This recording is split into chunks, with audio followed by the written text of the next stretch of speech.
വാർത്തയിലേക്ക് കോൺഗ്രസ് നേതാവ് എം.കെ. രാഘവനെതിരെയുള്ള 5 കോടി കോഴക്കേസിൽ കുരുക്കുമുറുകുന്നു. പോലീസ് അന്വേഷണം ഊർജിതം. കോഴിക്കോട് എസ്.പി. വാഹിദിന്റെ നേതൃത്വത്തിലുള്ള അന്വേഷണ സംഘം എം.കെ. രാഘവന്റെ മൊഴിയെടുക്കുന്നു. സംഭവത്തിൽ പ്രതിരോധത്തിലായി കോൺഗ്രസ് നേതൃത്വം. എസ്.പി. വാഹിദും ഡി.സി.പി. ജമാലുദ്ദീനും അടക്കമുള്ള പോലീസ് സംഘമാണ് എം.കെ. രാഘവന്റെ വസതിയിലെത്തി മൊഴി രേഖപ്പെടുത്തുന്നത്. വിശദാംശങ്ങൾ നൽകാൻ കോഴിക്കോട് നിന്നും ലതീഷ് ചേരുകയാണ്. ലതീഷ്, തീർച്ചയായും തെരഞ്ഞെടുപ്പ് എടുക്കുന്ന സാഹചര്യത്തിൽ കോൺഗ്രസിന്റെ ഒരു നേതാവിന് നേരെയുള്ള ഇത്തരത്തിലുള്ള ഒരു കോഴ ആരോപണം പുറത്തു വരുമ്പോൾ തീർച്ചയായും കോൺഗ്രസ് നേതൃത്വത്തിനുള്ളിൽ തന്നെ ആശങ്കകളുണ്ട്. നിലവിലെ സാഹചര്യം, മൊഴിയെടുപ്പ് എപ്പോഴാണ് ആരംഭിച്ചത്? വിശദാംശങ്ങൾ ഏത് തരത്തിലാണ്? ക്രിസ്റ്റി, രാവിലെ 7:10 2 കേസുകൾ അന്വേഷിക്കുന്ന അന്വേഷണ ഉദ്യോഗസ്ഥരായ എ.സി.പി. പി വാഹിദും ഡി.സി.പി. ജമാലുദ്ദീനും എം.കെ. രാഘവന്റെ കോഴിക്കോട്ടുള്ള വസതിയിൽ എത്തിയത്. വീട്ടിൽ വെച്ചാണ് ഇപ്പോൾ മൊഴി രേഖപ്പെടുത്തിക്കൊണ്ടിരിക്കുന്നത്.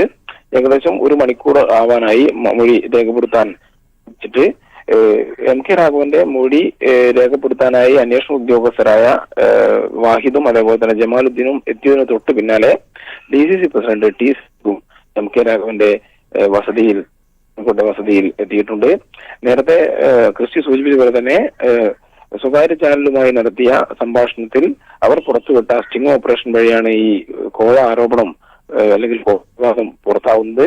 5 കോടി രൂപ ആയിരുന്നു എം.കെ. രാഘവൻ കോഴയായി ആവശ്യപ്പെട്ടത്. 15 ഏക്കർ ഭൂമി ഹോട്ടൽ സമുച്ചയത്തിനായി വാങ്ങി നൽകാം എന്നുള്ള വാങ്ങി നൽകണം. അതിന് ഇടനിലക്കാരായി പ്രവർത്തിച്ചുകൊണ്ട് 5 കോടി രൂപ കോഴ ആവശ്യപ്പെട്ടു എന്നാണ് രാഘവനെതിരായ ആക്ഷേപം അല്ലെങ്കിൽ രാഘവനെതിരായ പരാതി.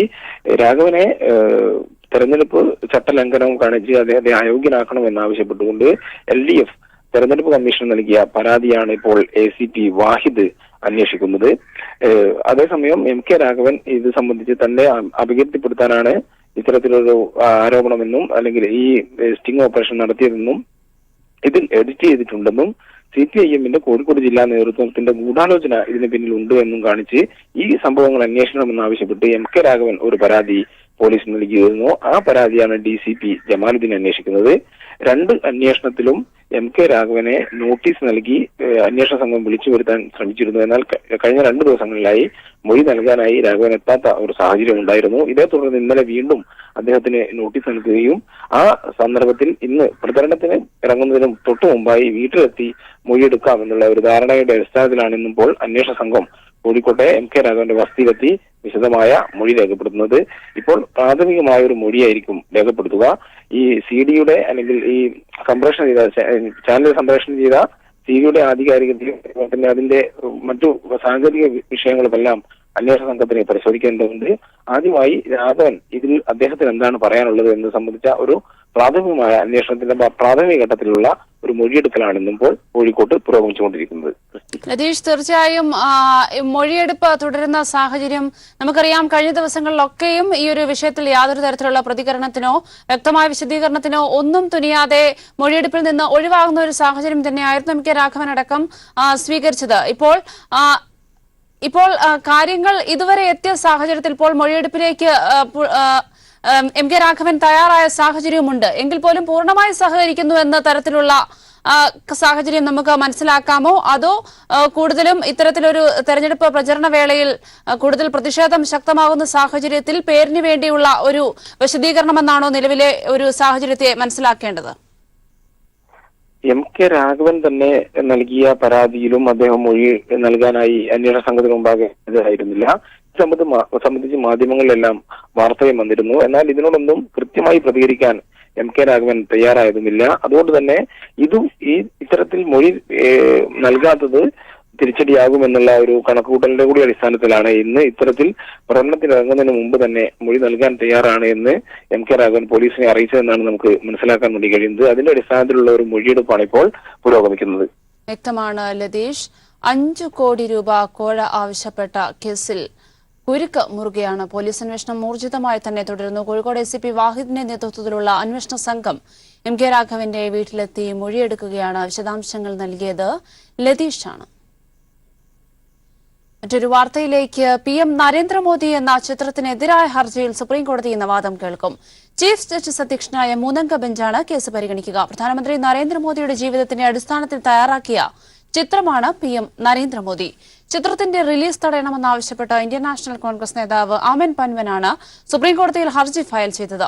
വിഷയം അടിയന്തരമായി പരിഗണിക്കണമെന്ന ഹർജിക്കാരുടെ ആവശ്യത്തെ തുടർന്നാണ് കേസിൽ ഇന്ന് വാദം കേൾക്കാൻ കോടതി തീരുമാനിച്ചത്. ചിത്രം ഇപ്പോൾ റിലീസ് ചെയ്യുന്നത് തെരഞ്ഞെടുപ്പ് നടപടികളെ ബാധിക്കുമെന്നാണ് ഹർജിക്കാരുടെ വാദം. റിപ്പബ്ലിക്കൻ പാർട്ടി ഓഫ് ഇന്ത്യയുടെ നേതാവ് സതീഷ് ഗെയ്ക്വാദും ചിത്രത്തിനെതിരായി സുപ്രീംകോടതിയെ സമീപിച്ചിട്ടുണ്ട്. തെരഞ്ഞെടുപ്പിൽ 50% വിവിപാറ്റ് രസീതുകൾ എണ്ണണമെന്നാവശ്യപ്പെട്ട് 21 പ്രതിപക്ഷ പാർട്ടി നേതാക്കൾ നൽകിയ ഹർജി സുപ്രീംകോടതി ഇന്ന് പരിഗണിക്കും. 50% വിവിപാറ്റ് എണ്ണുന്നതിലൂടെ ഫലമറിയാൻ വേണ്ടി 5 ദിവസം കാത്തിരിക്കാൻ തയ്യാറാണെന്ന് ചൂണ്ടിക്കാട്ടി പ്രതിപക്ഷം കഴിഞ്ഞ ദിവസം സുപ്രീംകോടതിയിൽ സത്യവാങ്മൂലം ഫയൽ ചെയ്തിട്ടുണ്ട്. ലോക്സഭാ തെരഞ്ഞെടുപ്പിന്റെ വിശ്വാസ്യത ഉറപ്പാക്കാനാണ് ഈ ആവശ്യമെന്നാണ് പ്രതിപക്ഷത്തിന്റെ വാദം. വിവിപാറ്റ് രസീതുകൾ എണ്ണാൻ ഇപ്പോഴുള്ളതിനേക്കാളും ഇരട്ടി ആൾക്കാരെ ചുമതലപ്പെടുത്തണമെന്നും സത്യവാങ്മൂലത്തിൽ പ്രതിപക്ഷം ആവശ്യപ്പെട്ടിട്ടുണ്ട്.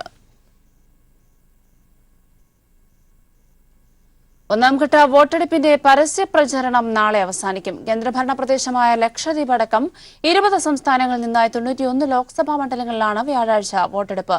ആന്ധ്രാപ്രദേശ്, സിക്കിം, അരുണാചൽ പ്രദേശ്, ഒഡീഷ സംസ്ഥാനങ്ങളിലെ നിയമസഭാ തെരഞ്ഞെടുപ്പും വ്യാഴാഴ്ച നടക്കും. ആന്ധ്രാപ്രദേശ്, തെലങ്കാന, അരുണാചൽ പ്രദേശ് തുടങ്ങിയ സംസ്ഥാനങ്ങളിലെയും കേന്ദ്രഭരണ പ്രദേശമായ ലക്ഷദ്വീപിലെയും മുഴുവൻ ലോക്സഭാ മണ്ഡലങ്ങളും വ്യാഴാഴ്ച പോളിംഗ് ബൂത്തിലെത്തും. ബീഹാറിലെ 4, ഉത്തർപ്രദേശിലെ 5, ത്രിപുരയിലെ 1, മഹാരാഷ്ട്രയിലെ 7 ലോക്സഭാ മണ്ഡലങ്ങൾ എന്നിങ്ങനെ പ്രധാനപ്പെട്ട സംസ്ഥാനങ്ങളിലെ ആദ്യഘട്ടത്തിൽ ഉൾപ്പെടുന്ന മണ്ഡലങ്ങളിലെയും വോട്ടെടുപ്പ് ഒരുക്കങ്ങൾ പൂർത്തിയായി. അരുണാചൽ വെസ്റ്റിൽ നിന്ന് കേന്ദ്ര ആഭ്യന്തര സഹമന്ത്രി കിരൺ റിജിജു, ബീഹാറിലെ ജമോയിൽ നിന്നും രാംവിലാസ് പാസ്വാന്റെ മകൻ ചിരാഗ് പാസ്വാൻ, തെലങ്കാനയിലെ നിസാമാബാദിൽ നിന്നും സംസ്ഥാന മുഖ്യമന്ത്രി ചന്ദ്രശേഖർ റാവുവിന്റെ മകൾ കവിത തുടങ്ങിയവരാണ് ആദ്യഘട്ട വോട്ടെടുപ്പിൽ ഉൾപ്പെടുന്ന പ്രമുഖർ. 185 സ്ഥാനാർത്ഥികൾ മത്സരിക്കുന്ന നിസാമാബാദിൽ ബാലറ്റ് പേപ്പർ കൊണ്ടുവരാൻ ആദ്യം തെരഞ്ഞെടുപ്പ് കമ്മീഷൻ ആലോചിച്ചെങ്കിലും പിന്നീട് അത് മാറ്റി. EVM മെഷീനിൽ തന്നെയായിരിക്കും വോട്ടെടുപ്പെന്ന് കമ്മീഷൻ അറിയിച്ചു. ഇതിനായി കൂടുതൽ EVM യൂണിറ്റുകൾ തെലങ്കാനയിൽ എത്തിച്ചിട്ടുണ്ട്. മാവോയിസ്റ്റ് തലസ്ഥാനമായി അറിയപ്പെടുന്ന ഛത്തീസ്ഗഡിലെ ബസ്തർ മണ്ഡലത്തിലും വ്യാഴാഴ്ചയാണ് വോട്ടെടുപ്പ്. പുൽവാമ സ്ഫോടനത്തിനു ശേഷം ആദ്യമായി നടക്കുന്ന തെരഞ്ഞെടുപ്പിൽ ജമ്മുകാശ്മീരിലെ 2 മണ്ഡലങ്ങളായ ബാരാമുള്ള, ജമ്മു എന്നിവ ഉൾപ്പെടുന്നു. കനത്ത സുരക്ഷാ സജ്ജീകരണങ്ങൾ സംസ്ഥാനത്തെങ്ങും ഒരുക്കി. ഇതുകൂടാതെ നിയമസഭാ കാലാവധി കഴിയുന്ന ആന്ധ്ര, അരുണാചൽ, സിക്കിം സംസ്ഥാനങ്ങളിലെ മുഴുവൻ നിയമസഭാ സീറ്റുകളിലേക്കും ഒഡീഷ നിയമസഭയിലേക്കുള്ള ആദ്യഘട്ട വോട്ടെടുപ്പും വ്യാഴാഴ്ചയാണ് നിശ്ചയിച്ചിരിക്കുന്നത്. പരസ്യ പ്രചാരണങ്ങൾ നാളെ വൈകുന്നേരം സമാപിക്കും. രാഷ്ട്രീയ പാർട്ടികളെല്ലാം അവസാനഘട്ട പ്രചാരണ തിരക്കിലാണ്. News bureau, Delhi. സംസ്ഥാനത്ത് ലോക്സഭാ തെരഞ്ഞെടുപ്പിൽ പത്രിക പിൻവലിക്കാനുള്ള അവസാന തീയതി ഇന്ന് അവസാനിക്കും. ഇതോടെ സംസ്ഥാനത്തെ തെരഞ്ഞെടുപ്പിന്റെ പൂർണ്ണ ചിത്രവും വ്യക്തമാകും. പത്രിക പിൻവലിക്കാനുള്ള അവസാന ദിനം ഇന്നായിരിക്കെ 243 സ്ഥാനാർത്ഥികളാണ് മത്സരരംഗത്തുള്ളത്. ഏറ്റവും കൂടുതൽ പത്രികകൾ വയനാട്ടിലാണ്, 22 എണ്ണം. പത്തനംതിട്ട, കോട്ടയം, ആലത്തൂർ മണ്ഡലങ്ങളിൽ 7 വീതം പത്രികകളാണ് സമർപ്പിച്ചിട്ടുള്ളത്. തെരഞ്ഞെടുപ്പിന് കേവലം 2 ആഴ്ച മാത്രം അവശേഷിക്കെ നാടിളക്കാൻ വിഐപികളും എത്തിത്തുടങ്ങും. നാടിന്റെ സ്നേഹവായ്പകൾ ഏറ്റുവാങ്ങി സ്ഥാനാർത്ഥികൾ ഇപ്പോൾ വാഹന പര്യടനത്തിലാണ്. ഇനിയുള്ള ദിവസങ്ങൾ ദേശീയ നേതാക്കളെ കൂടി പങ്കെടുപ്പിച്ചുകൊണ്ടുള്ള പൊതുയോഗങ്ങളിലേക്ക് 3 മുന്നണികളും കടക്കും. മുഖ്യമന്ത്രി പിണറായി വിജയൻ, CPM സംസ്ഥാന സെക്രട്ടറി കോടിയേരി ബാലകൃഷ്ണൻ, മുൻ മുഖ്യമന്ത്രി VS അച്യുതാനന്ദൻ, CPI സംസ്ഥാന സെക്രട്ടറി കാനം രാജേന്ദ്രൻ തുടങ്ങിയവർ വിവിധ ജില്ലകൾ കേന്ദ്രീകരിച്ചുള്ള പ്രചരണ പരിപാടികളിലാണ്.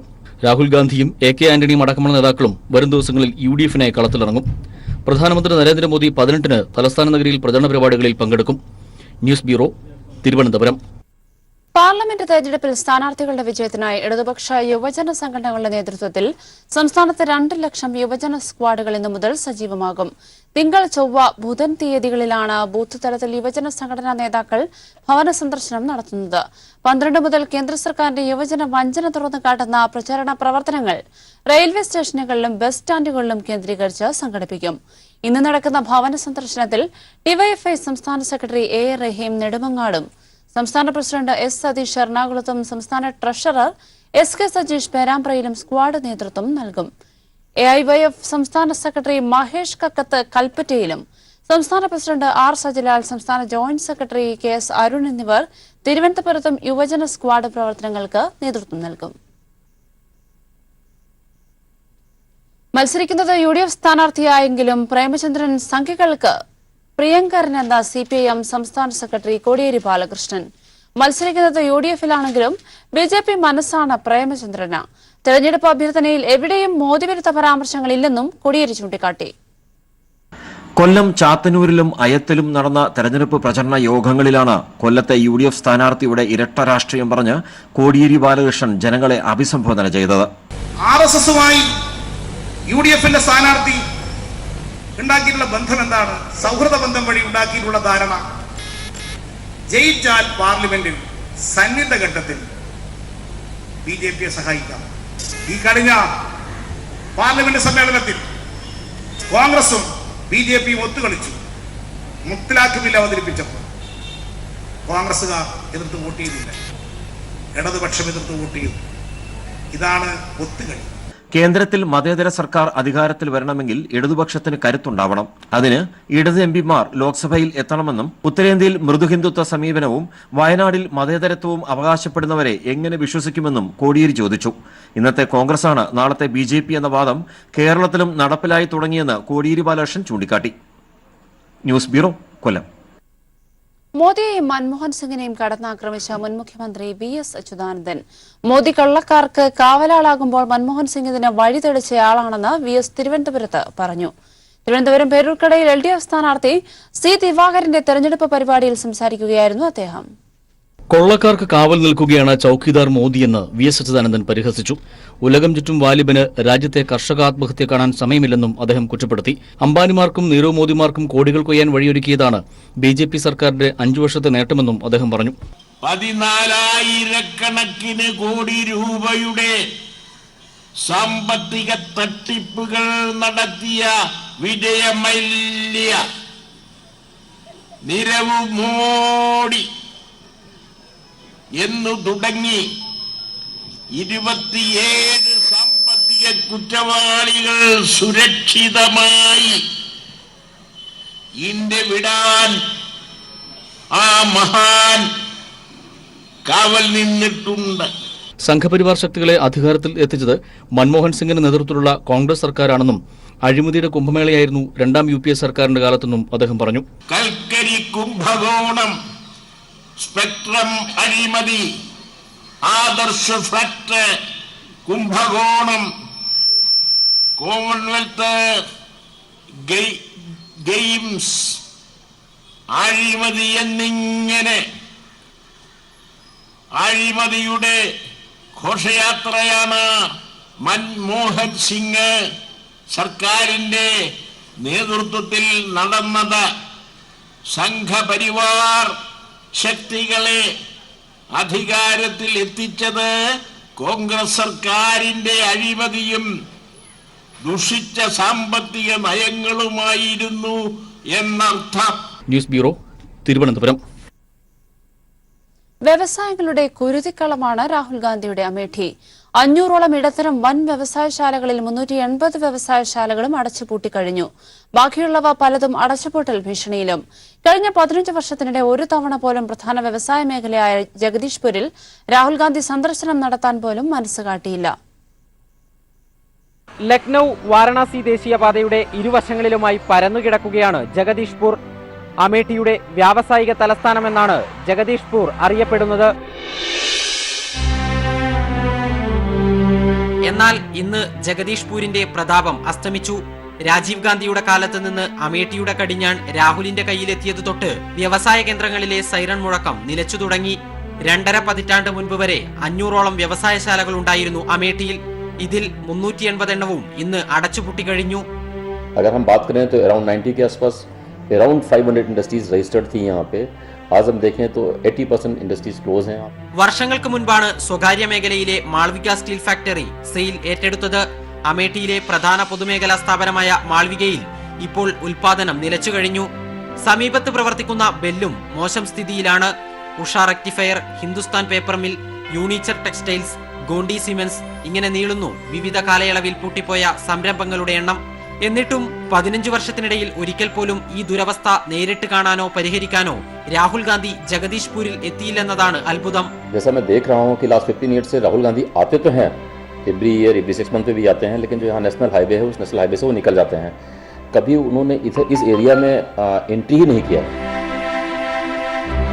ഇതാണ് ആരിഫ് സിമെന്റ്സ് കമ്പനി. അടച്ചുപൂട്ടിയിട്ട് 10 വർഷം പിന്നിട്ടു. ഇവിടുത്തെ ജോലി പോയതോടെ ജീവിക്കാനായി വാച്ച്മാന്റെ ജോലി ചെയ്യുകയാണ് പഴയ എഞ്ചിൻ ഓപ്പറേറ്റർ വിശ്രാം. पहले तो मैं लेबर था, अब तो वॉच में नहीं कर रहे हैं। പണ്ട് വൈകുന്നേരങ്ങളിൽ ജഗദീഷ്പൂരിലെ ഫാക്ടറികളിലേക്കുള്ള റോഡുകളിൽ ജോലി കഴിഞ്ഞവരും അടുത്ത ഷിഫ്റ്റിന് കയറാനുള്ളവരും കൂട്ടം കൂട്ടമായി നടന്നു നീങ്ങുമായിരുന്നു. ഇന്ന് പേരിന് മാത്രമാണ് ഈ വഴികളിലെ ആൾപ്പെരുമാറ്റം.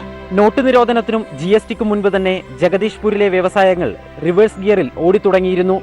നോട്ട് നിരോധനവും GSTയും കൂടിയായതോടെ തകർച്ച സമ്പൂർണ്ണമായി. ജഗദീഷ്പൂരിൽ നിന്നും ക്യാമറാമാൻ അതുൽ CS-നൊപ്പം ശരത് കെ ശശി. നടിയെ ആക്രമിച്ച കേസിൽ CBI അന്വേഷണം ആവശ്യപ്പെട്ട് ദിലീപ് സമർപ്പിച്ച ഹർജി ഹൈക്കോടതി ഇന്ന് പരിഗണിക്കും. CBI അന്വേഷണം ആവശ്യപ്പെട്ട് നേരത്തെ നൽകിയ ഹർജി തള്ളിയ സിംഗിൾ ബെഞ്ച് ഉത്തരവ് ചോദ്യം ചെയ്താണ് അപ്പീലുമായി ദിലീപ് ഡിവിഷൻ ബെഞ്ചിനെ സമീപിച്ചത്. അപ്പീലിൽ തീർപ്പാകുന്നതുവരെ വിചാരണ നീട്ടിവെക്കണമെന്നും ഹർജിയിൽ ആവശ്യപ്പെട്ടിട്ടുണ്ട്. കേസിൽ വസ്തുതകളുടെയോ തെളിവുകളുടെയോ അടിസ്ഥാനത്തിലല്ല പ്രതിയാക്കിയതെന്നാണ് ഹർജിയിൽ ദിലീപ് ചൂണ്ടിക്കാട്ടുന്നത്. പോലീസ് അന്വേഷണം നിഷ്പക്ഷമായിരുന്നില്ലെന്നും ദിലീപ് ആരോപിക്കുന്നു. സത്യാവസ്ഥ പുറത്തു കൊണ്ടുവരാൻ സംസ്ഥാന പോലീസിന് പുറത്തുള്ള CBI പോലുള്ള ഏജൻസികൾ കേസ് അന്വേഷിക്കണമെന്നാണ് ദിലീപിന്റെ ആവശ്യം. തൊടുപുഴയിൽ 7 വയസ്സുകാരന് അമ്മയുടെ സുഹൃത്തിന്റെ മർദ്ദനമേറ്റ സംഭവത്തിൽ ഹൈക്കോടതി സ്വമേധയാ എടുത്ത കേസ് ഇന്ന് പരിഗണിക്കും. ജസ്റ്റിസ് ദേവൻ രാമചന്ദ്രൻ ചീഫ് ജസ്റ്റിസിന് അയച്ച കത്തിന്റെ അടിസ്ഥാനത്തിലായിരുന്നു കേസെടുത്തത്. കുട്ടി ചികിത്സയിലിരിക്കെ കഴിഞ്ഞയാഴ്ചയായിരുന്നു ഹൈക്കോടതി ഇടപെടലുണ്ടായത്.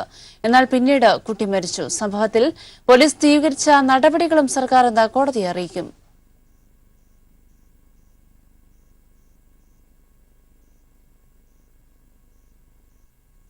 ബാർക്കോഴ കേസിൽ തനിക്കെതിരെ തുടരന്വേഷണത്തിന് ഉത്തരവിട്ട വിജിലൻസ് കോടതി വിധിക്കെതിരെ KM മാണി സമർപ്പിച്ച ഹർജി ഹൈക്കോടതി ഇന്ന് പരിഗണിക്കും.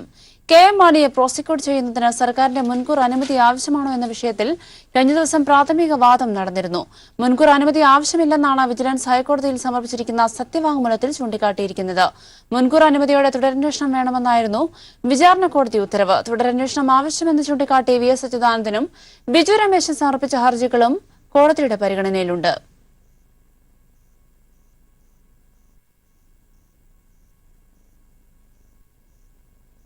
ലോക ആരോഗ്യ ദിനത്തിന്റെ ഭാഗമായി പ്രഭാത നടത്തക്കാരും ഡോക്ടർമാരും ചേർന്ന് ലീഗ് നേതാവ് യൂനുസ് കുഞ്ഞിന്റെ ആശ്രമം ഓഡിറ്റോറിയത്തിന് മുന്നിൽ നിന്നും KN ബാലഗോപാൽ രാജ്യസഭാ MP ആയിരിക്കെ സ്ഥാപിച്ച ഓപ്പൺ ജിംനേഷ്യം വരെ കൂട്ടനടത്തം സംഘടിപ്പിച്ചു. KN ബാലഗോപാലും പങ്കെടുത്തു.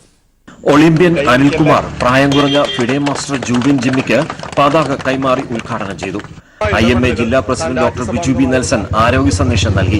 ആശ്രാമത്തെ യൂനിസ് ഓഡിറ്റോറിയത്തിന് മുന്നിൽ നിന്ന് തുടങ്ങിയ നടത്തം അഡ്വഞ്ചർ പാർക്കിലെ ഓപ്പൺ ജിംനേഷ്യം വരെ നീണ്ടു.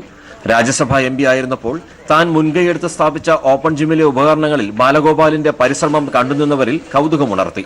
ജിമ്മിലേക്ക് കുറച്ച് ഉപകരണങ്ങൾ കൂടി വരുത്തുന്നത് സംബന്ധിച്ചും വിസ്തൃതി വർദ്ധിപ്പിക്കുന്നത് സംബന്ധിച്ചും വാക്കേഴ്സ് ക്ലബ്ബ് അംഗങ്ങളുമായി ചർച്ച.